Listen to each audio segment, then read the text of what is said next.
Thanks everyone. Just to finish off with my little display, it's those that know me or have known me for a while, I like making things, I also like reading books, and I guess I got inspiration for this particular thing through a book here, Traditional Woodland Crafts. Feel free, there's not much time left in the evening, but feel free to that. There's another one here, Traditional British Crafts, and the raw timber that they use, they coppice the timber, so they grew trees, chop them up, and then they grew multiple branches up, and they used every little piece of the timber for something. So it's a fascinating area that obviously they've developed through many hundreds of thousands of years. So I got a very little small display here. First of all, you've got to fell the tree, as we've seen lots of axes. I guess I've only got the only fluted one here, or as John Such was saying, it's a barbecue axe, because it looks like a barbecue grill, but I don't think you want to grill anything on it because you'll lose the temper in your axe. I got that from a book fair, so I don't feel, you're looking at books and sometimes someone has something that's not book-like. I don't know now with the current legislation with dangerous weapons whether you buy that at a book fair, but used it. And only Saturday week ago, I got a little tomahawk, same key steel thing from a Birdwood garage sale, so a handle on that was no good. Couldn't find another handle at short notice, so it still needs to be worked on. So once we chop the tree down, we want to split it with the lovely big fro there. If you want to do small work, small timber, you can use homemade little hacking knives or things to split the timber.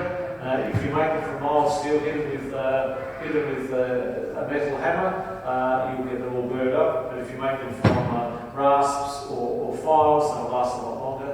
But generally they should be hit with a wooden beetle, they call it. To split the wood. Those are all homemade, not by me. Then when you come down to the smaller things, as Ryan said, you can point those, you can do it with devices. If you haven't got devices, you can do it with various knives. I like making my own little knives.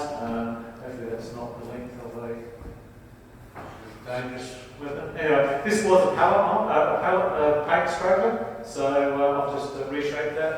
I haven't tempered it or re-tempered it because it's got wooden scales on it which I didn't want to destroy. So you can take something that's quite useless and common and make something quite nice out of it. This one here, I brought this in about 12 months ago. It's actually sat on my workbench for 18 months just for me waiting for inspiration. I shaped the blade and I made the pins and I roughed out the wood. The wood's actually the size of a moulding plane. I've got lots of moulding planes that are kind of not so good condition, so I sacrificed them. And I finally heat treated and sharpened and put it all together a weekend ago. So that was made from, someone asked me what it was made from. It's made from a bolt. Head bolt from 1928 Pontiac. A nice piece of steel, so don't throw them away. The thread on that one was water damaged, so it was sacrificial. So nice bit of steel. This one here, Sunday week here when I was blacksmithing, getting ready for annual visitation this Sunday, which is now cancelled because the weather's too hot, so we're not smithing there. Right at the end of it, I threw a file, a thin file that I got out of a scrap bin into there, shaped up the blade, sharpened it, put some moulding plane scales on it. I didn't even put pins on it, I just glued it up. So sharpen up, and again you can use that for whittling. So I don't know why, you can buy knives, but I seem to like making stuff. As well as whittling, grafting, there's a whole book on grafting, so you can see how complex the grafting cut is. You want maximum surface area to contact between the two pieces, and then you use grafting tape to tape that up in the ground. And hope your best success rate at home is about 1 in 10. I don't know about you, Jenny and Kingsley, but we're not having much success again. So book on grafting.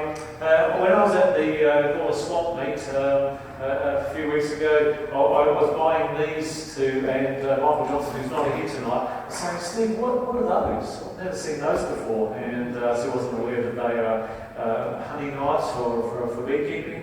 One's the conventional one, and one's the one that's got one pipe, unfortunately the other pipe's broken, where you can run warm water through that while you're getting the honey off the frames. So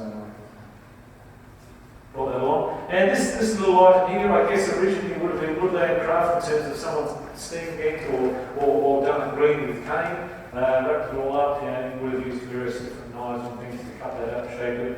And I have seen videos and read books about people in England where they grow these, not so much cane, but some of these other timbers, where they'll actually grow a chair. We talked about, Dave was talking about growing a handle. They'll grow a chair, they'll grow a cane, a nice cane. They'll take the timber, and as it grows, they'll form it and they'll wire it up, and at the end of it, they just chop it off, dry it out, and you've got a chair.